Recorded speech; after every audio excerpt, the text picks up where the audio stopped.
I was driving down Maple Street that Thanksgiving afternoon with my homemade apple pie sitting warm on the passenger seat. The sun was dipping low, painting the sky orange and gold, and I could not help but smile. 6 months. That is how long it had been since I last saw my dad and my brother Derek. Work kept me busy, life got in the way, but today was different. Today was about family, about coming home. I turned onto the familiar gravel driveway, my heart doing that weird flutter thing it always did when I came back to this house. The place where Mom used to make her famous stuffing. The place where Dad taught me how to throw a football. Sure, things with Derek had been tense lately, but I figured a good meal and some quality time would smooth everything over. I grabbed the pie, stepped out of my car, and walked up those wooden steps I had climbed 1,000 times before. Before I tell you what happened when that door opened, let me know in the comments where you are watching from. Hit that like button and subscribe, because what comes next? Well, you will not believe how this Thanksgiving turned into the day that changed everything. I pressed the doorbell and heard the familiar chime echo inside. My fingers tightened around the pie dish, still warm through the aluminum foil. Footsteps approached. Heavy ones. Dad's footsteps. The door swung open, and there he stood. Harold Mitchell, my father, the man who taught me how to change a tire and balance a checkbook.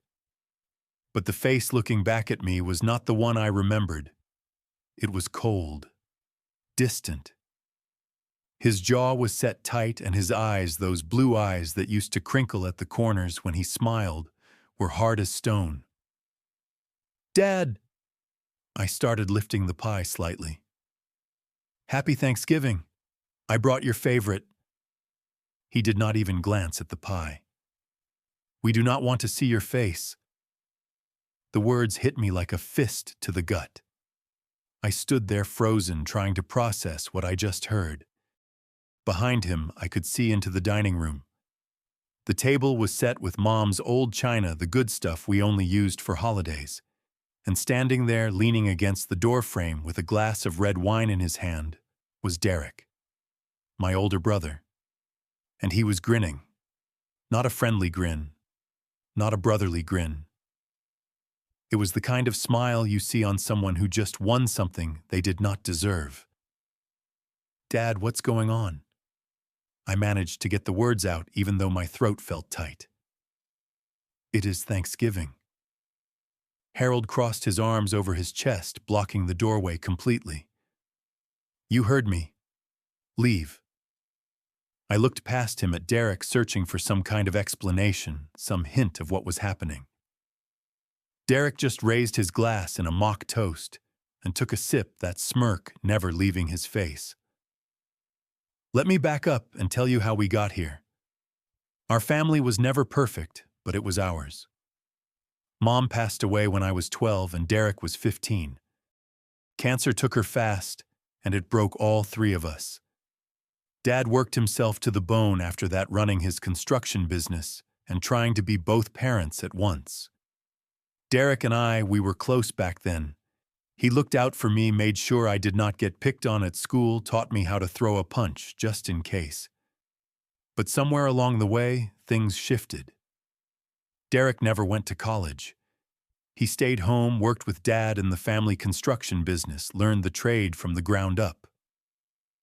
I was different. I wanted more, wanted to see what else was out there. I got a scholarship to state-studied engineering, graduated with honors, and landed a solid job at a firm 2 hours away in the city. Dad was proud. I knew he was. He told me so at my graduation, his hand on my shoulder, his voice thick with emotion. But Derek started changing. It started with small comments. "Must be nice living in your fancy apartment." Or, "Some of us did not abandon the family business." I tried to brush it off, told myself he was just joking around. But the edge in his voice got sharper over time. Still, I called home every week. I sent money when I could. I showed up for birthdays and holidays. I tried to be a good son and a good brother. 2 years ago, things got worse. Derek started making these passive-aggressive remarks about how I had forgotten where I came from and how I thought I was too good for manual labor. I never thought that. I respected what Dad and Derek did. I just chose a different path. But Derek could not see it that way. He saw my success as a personal insult, like every achievement I earned somehow diminished him. Then 6 months ago, everything blew up. Derek called me on a Tuesday night. I remember because I was working late reviewing blueprints for a new project. His voice sounded urgent. "Ricky, I need to ask you something," he said. "Sure, what is up?" "I need to borrow some money, $20,000. I nearly dropped my phone. 20,000, Derek, that is a lot. What is it for? Expanding the business. Dad and I have this opportunity, but we are short on capital. I figured you are doing well, maybe you could help out the family. I felt that familiar twist of guilt in my stomach. But I had just bought a house. My mortgage was significant, and I was barely 3 months into payments. My savings were depleted. Derek, I wish I could, but my finances are really tight right now. I just bought the house and the down payment wiped out most of my savings. Can you wait a few months? Maybe I can help then. The silence on the other end was deafening. Then his voice came through sharp and bitter. Of course. I should have known. You always put yourself first. Family means nothing to you. That is not fair. I am not saying no forever, I am just saying I cannot right now. Forget it, Ricky. Just forget I asked. He hung up. I tried calling back 3 times that night. No answer. I sent text messages explaining my situation, offering to help in other ways, maybe co-sign a loan or help with a business plan. Nothing. Radio silence. For 6 months, Derek ignored my calls and messages. Dad responded occasionally short texts like, busy at work or talk later. I figured Derek had poisoned the well-told Dad some version of events that made me look bad. But I thought time would heal it. I thought showing up on Thanksgiving with that apple pie, the one Dad loved, would be the olive branch we needed. I was wrong. Standing on that porch, holding that stupid pie, watching Derek grin at me like he had just pulled off the heist of the century, I felt something inside me crack. Not break. Crack. There is a difference. Can we at least talk about this? I asked, keeping my voice steady. Harold shook his head slowly. There is nothing to talk about. Derek told me everything. Everything. What everything? My mind raced through possibilities, but I came up empty. Everything, I repeated. What did he tell you? Derek stepped forward, his dress shoes clicking on the hardwood floor. He was still holding that wine glass, swirling it like some kind of villain in a movie. Do not play dumb, Ricky. Dad knows what kind of person you really are. The pieces started falling into place. Derek had not just refused to talk to me for 6 months. He had been busy. Busy crafting some kind of story, some lie that turned me into the bad guy. I could see it in his eyes, that smug satisfaction. He had won this round, and he knew it. I could have lost it right there. I could have yelled, could have demanded answers, could have forced my way into that house and made them listen. But something stopped me. Maybe it was the look on Dad's face, that mixture of disappointment and certainty. Maybe it was the way Derek was practically vibrating with anticipation, waiting for me to explode so he could say, see how unstable he is. So I did something they did not expect. I took a breath, bent down, and placed the apple pie on the porch step. I straightened up, and looked my father in the eyes. "All right," I said quietly. "If that is what you want." I turned to Derek and gave him the smallest smile. "Happy Thanksgiving." Then I walked down those steps, got into my car, and drove away. In my rearview mirror, I watched Derek close the door, and I could swear I saw him laughing. The drive back to my apartment felt longer than usual. My hands were shaking on the steering wheel, and I had to pull over twice just to breathe. By the time I got home, the sun had fully set, and the world outside my windows was dark and cold. I stood in my kitchen staring at my empty refrigerator and realized I had not planned anything for dinner. I had assumed I would be eating turkey and mashed potatoes with family. Instead, I pulled out a frozen pizza from the back of the freezer, popped it in the oven, and sat down at my small dining table built for one. The pizza was mediocre at best, but I barely tasted it anyway. I kept replaying the scene on that porch. Dad's face, Derek's grin, the door closing. I thought about all those Thanksgivings before Mom died, when she would spend days preparing the meal, when the house smelled like herbs and butter, when we would all sit around that table and Dad would say grace and we would actually feel like a family. Those days felt like they belonged to someone else's life now. Around 9 o'clock, my phone started ringing. I glanced at the screen. Dad. I let it go to voicemail. It rang again 30 seconds later. Dad again. Then a text message popped up. "Ricky, pick up. We need to talk. It is urgent." Urgent. Now it was urgent. I set my phone face down on the table and walked away. 2 minutes later, it rang again. This time, Derek. I did not even look at it. Another text. "Answer your phone right now." The anger I had kept bottled up on that porch started bubbling to the surface. They kicked me out. They told me to leave. And now suddenly they wanted to talk on their terms. On their timeline, I was not playing that game. If they wanted to have a conversation, it would happen when I was ready, not when they decided to hit a panic button. I turned off the ringer and went to bed, though sleep did not come easy. The next morning, Black Friday, I woke up to 17 missed calls and 12 text messages. I made coffee, scrambled some eggs, and sat down to actually look at my phone. Most of the messages were variations of "call me back," and "this is important." Nothing explaining what changed overnight. Nothing resembling an apology. I was about to delete them all when my phone rang again. This time it was a number I did not recognize. Local area code, though. Against my better judgment, I answered. "Hello. Ricky."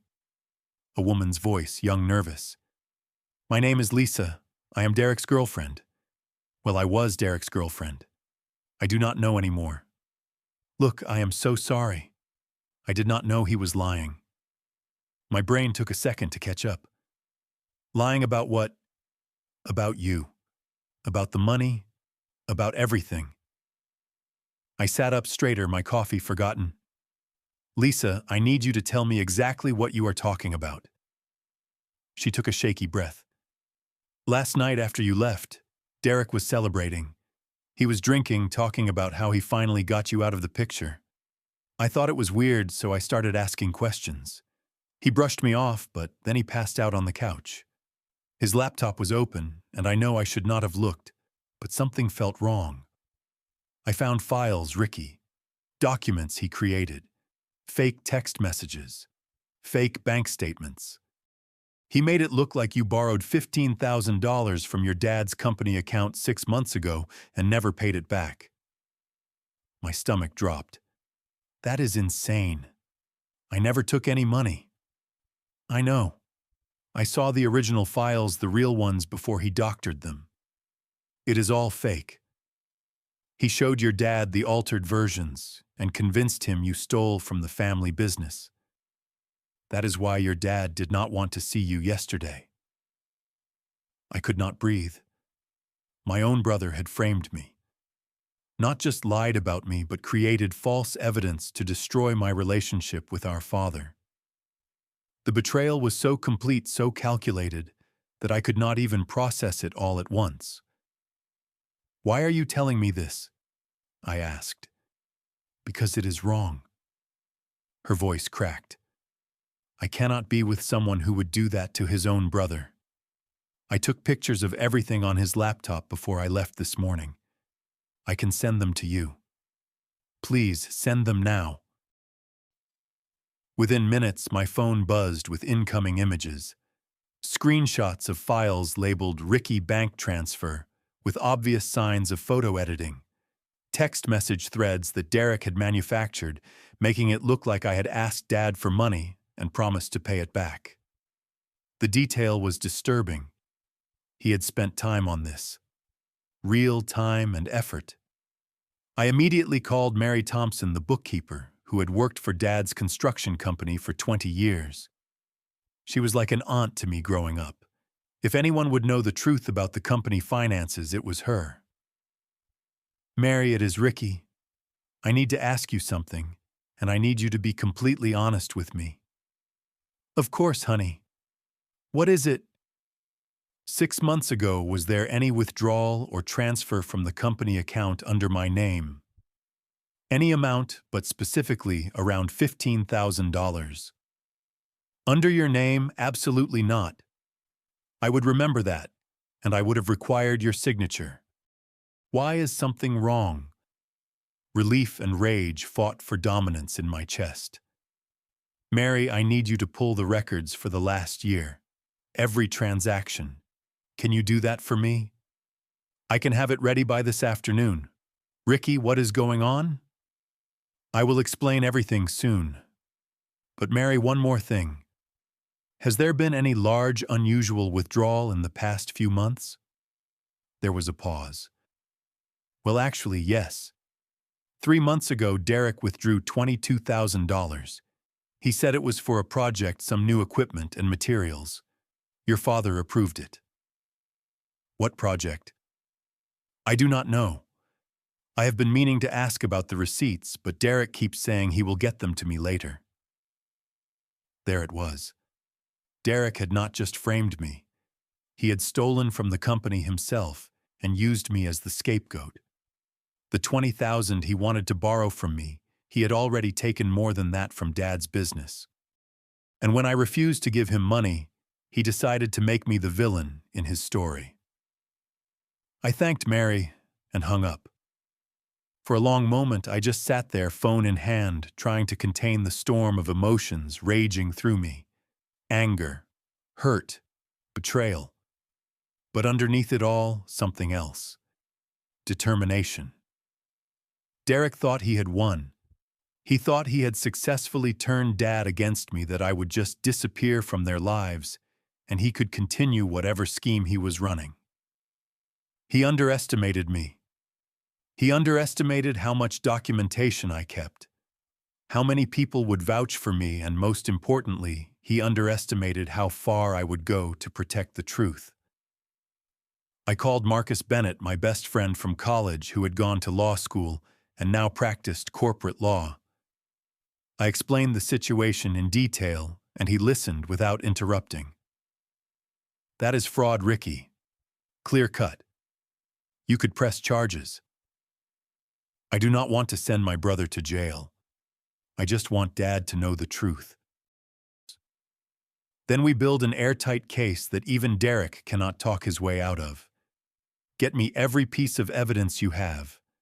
Bank statements, emails, phone records, everything. I will request an independent audit of the company. We do this right, we do this thoroughly, and we do not give him any room to squirm." I spent the rest of Black Friday gathering evidence. Mary sent over detailed financial records from the company, highlighting the $22,000 withdrawal in red. I pulled my own bank statements going back 2 years, showing no deposit or transfer of any kind from Dad or the company. Lisa sent me additional screenshots, including text conversations, where Derek bragged to his friends about putting my little brother in his place. The most damning piece came from public records. Derek had purchased a sports car 2 months ago, right around the time that money went missing. The purchase price, $21,000. Almost exactly what he had withdrawn from the company. By evening, I had a folder thick with evidence. Marcus helped me draft a formal request for an independent audit. Everything was organized, labeled, and cross-referenced. It was the kind of presentation that left no room for doubt. I sent a text to my father. Just one line, "Dad, I will come over tomorrow morning. Do not let Derek leave." He responded immediately, "Okay." That night I barely slept, not from anxiety but from anticipation. The truth was about to come out, and there was nothing Derek could do to stop it. Saturday morning, I drove back to that house on Maple Street. This time I did not bring a pie. I brought a leather folder, a laptop, and Marcus on standby on my phone. I parked in the same spot, walked up the same steps, but everything felt different. I was not coming home hoping for acceptance. I was coming to take back what Derek had stolen from me. My reputation, my relationship with my father. The truth. I knocked on the door. Dad opened it. He looked tired, older than he had 2 days ago. "Come in." Derek was already in the living room, sitting on the couch with his arms crossed. He tried to look confident, but I could see the tension in his shoulders. He knew Lisa had left him. He probably suspected she had told me something, but he did not know how much. "What do you want?" Derek asked, his voice sharp. I set the folder on the coffee table and opened my laptop. "I want the truth to come out." Over the next 30 minutes, I laid it all out. I started with my own bank records showing Dad every transaction from the past 2 years. No $15,000 deposit. No mysterious transfers. Nothing that matched Derek's story. Then I pulled up the company records Mary had sent. I pointed to the $22,000 withdrawal dated 3 months ago, authorized by Derek's signature. "Dad, did you know about this?" I asked. Harold frowned, leaning forward to look at the screen. "Derek said that was for the Morrison job. New equipment." "What equipment?" I clicked to the next document. "Because there are no receipts, no invoices, no record of any equipment purchase." Derek shifted uncomfortably. "I have the receipts. I just have not given them to Mary yet." "Really?" I pulled up the next file. "Because here is a DMV record showing you purchased a 2012 Camaro 2 months ago for $21,000 cash." The room went silent. Dad's head swiveled slowly toward Derek, his expression shifting from confusion to realization. "Derek." His voice was quiet but dangerous. "Is this true?" "Dad, he is making this up. He probably hired someone to fake all these documents." "I also have Mrs. Mary's statement," I said calmly. "She is willing to testify to everything I have shown you, and I have requested an independent audit of the company. Professional auditors, not me, will go through every transaction." I pulled out my phone and showed them the screenshots Lisa had sent. Text messages where Derek bragged about setting up his brother. Photos of the doctored documents on his computer. His own words, his own files condemning him. Dad stood up and walked to the window, his back to both of us. His hands were shaking. "That is not what it looks like." Derek stammered, his confident facade crumbling. "I can explain." "Then explain." I crossed my arms, waiting. Derek opened his mouth, closed it, opened it again. He looked at Dad's back, at me, at the evidence spread across the table. His shoulders sagged. The business was struggling. We had 2 clients default on payments, and I thought I could fix it before anyone noticed. I needed that money to cover payroll. "So you stole from the company," I said flatly. It was not stealing. It is our company. I was going to pay it back. And when you could not pay it back, you decided to blame me. Derek's jaw clenched. You were never here. You left us to run the business while you went off to your fancy life. You do not get to judge me. I never left. My voice rose despite my efforts to stay calm. I called. I visited. I offered to help. And when you asked me for money, I explained why I could not do it right then. But that was not good enough for you. You needed a villain, so you made me into one. Dad turned around, his face pale. He walked over to Derek and just looked at him, searching his face like he was trying to find the son he thought he knew. Why? Dad's voice broke. Why would you do this to your brother? Derek's face flushed red. Because you always praised him, Ricky the engineer. Ricky the success story. What about me? I stayed here. I worked beside you every single day. But it was never enough. I was never enough. So you made me hate him. Dad's voice was rising now. You let me turn my back on my own son because you were jealous. I did what I had to do to survive. Derek stood up, his voice defensive. You do not understand the pressure I was under. You are right. I do not understand. Because I raised you better than this. I stepped forward, putting myself between them. This was spiraling, and I needed to regain control. Derek, you have two choices. We can involve the police press charges for fraud and embezzlement, or you can make this right. How? He looked at me with something between desperation and defiance. You pay back every penny you took with interest. You publicly apologize to Mary and anyone else at the company who deserves to know what happened. You step down from managing the finances, and you get help. Therapy. Whatever you need to deal with whatever is eating you up inside. Dad nodded slowly. And if you do not agree to that, I will call the police myself. Derek looked between us, trapped. After what felt like an eternity, he dropped his gaze to the floor. Fine. I will do it. The conversation that followed was painful but necessary. Derek admitted to everything, detail by detail. He explained how he had created the fake documents, how he had practiced the story until he believed it himself, how he had waited for the perfect moment on Thanksgiving to maximize the impact. It was calculated, methodical, and deeply disturbing. Lisa had been right to leave him. After Derek left, Dad and I sat in the living room, the one where I used to watch Saturday morning cartoons and where Mom used to read me bedtime stories. The silence was heavy, but not uncomfortable.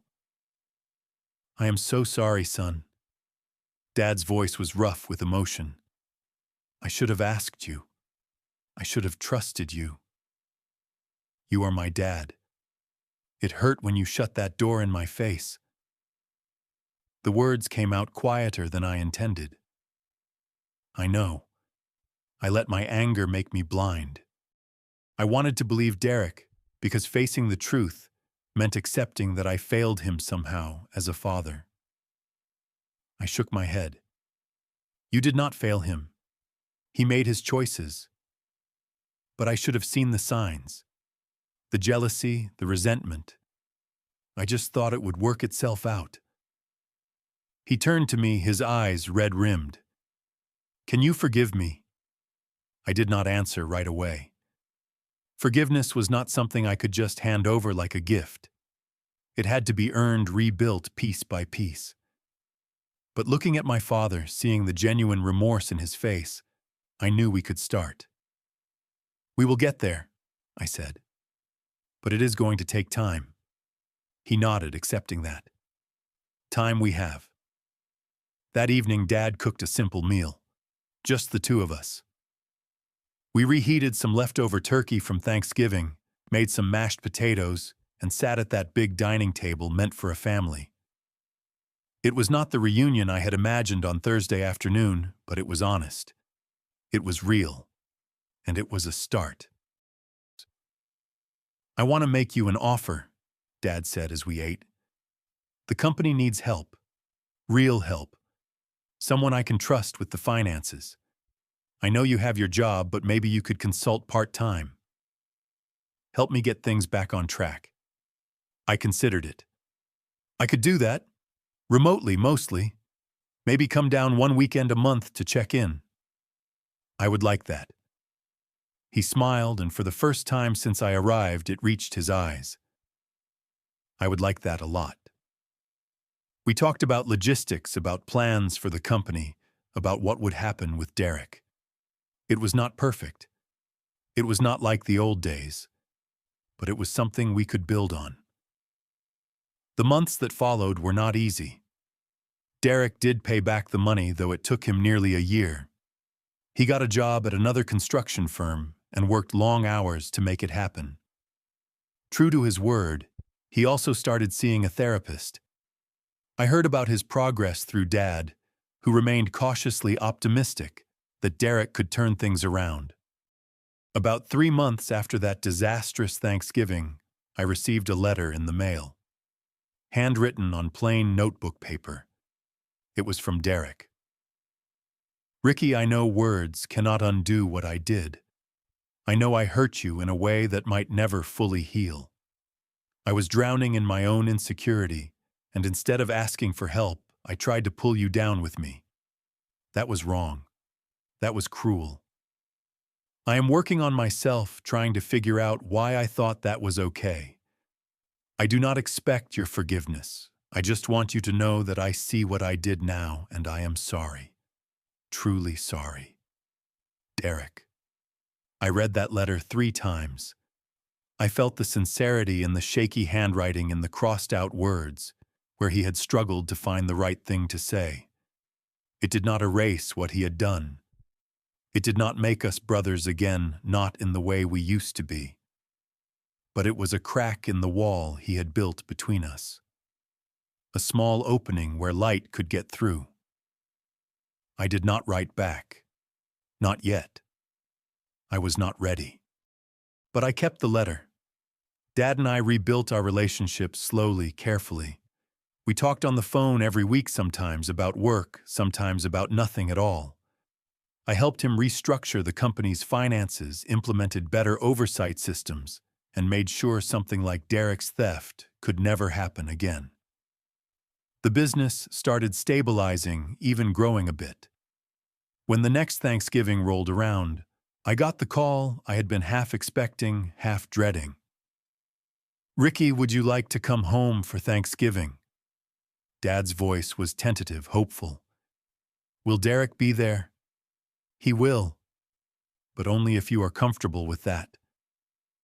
I thought about it for a long time. A year ago, I had stood on that porch holding an apple pie full of hope and expectation. That version of me felt like a stranger now.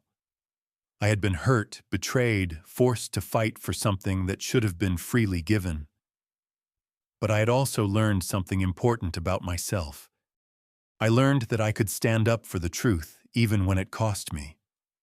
I learned that I did not have to accept mistreatment, even from family.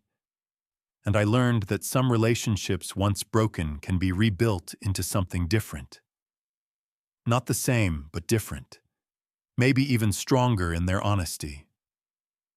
"Okay," I said finally. "I will come." That second Thanksgiving was nothing like the first.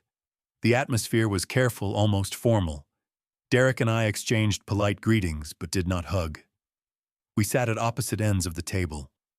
The conversation was stilted, at first filled with safe topics like weather and sports scores. But as the evening wore on, something shifted. Not dramatically. Not with tears or declarations.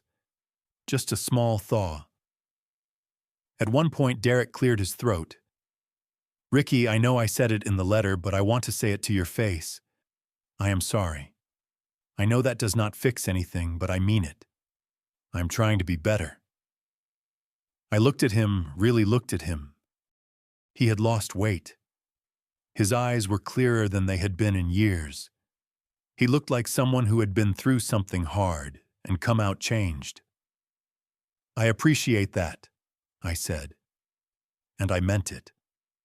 Not because I forgave him completely, not because everything was okay, but because I could see he was trying.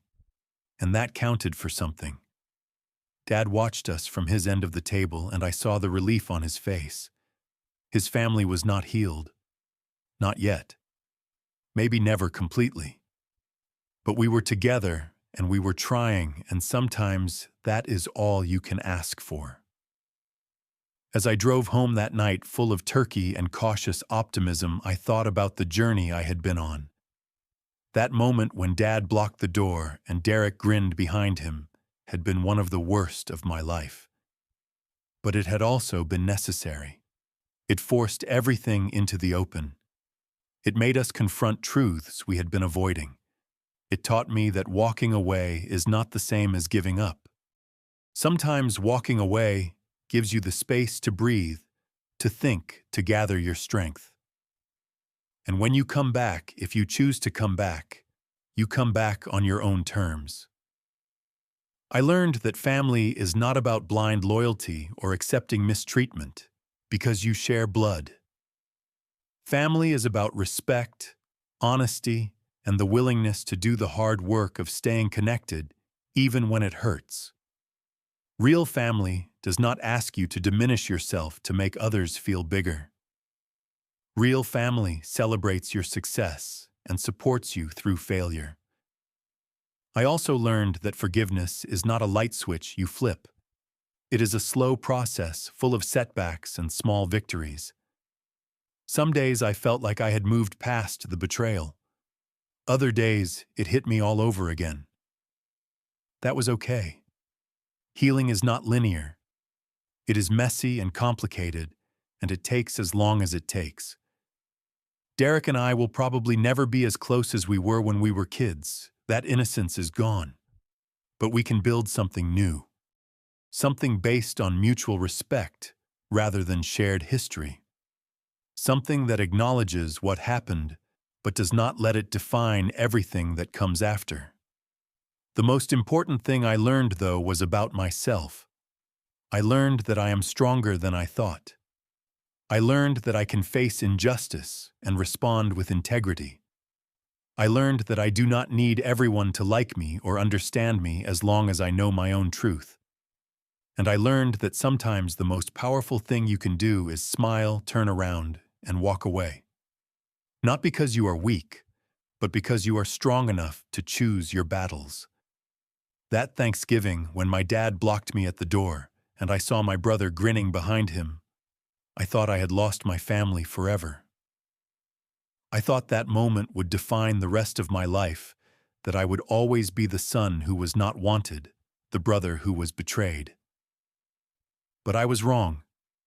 That moment did not define me. How I responded to it did. Walking away gave me the space to find the truth. Fighting back with evidence instead of emotion gave me credibility. And offering Derek a chance to make things right instead of destroying him the way he tried to destroy me gave me peace. Not every family story gets a happy ending. Mine did not get a happy ending either. But it got something better. It got an honest one. And honesty, even when it hurts, is a foundation you can build on. It is a foundation I choose to build on every single day. So I ask you, have you ever had to walk away from someone you love to protect yourself?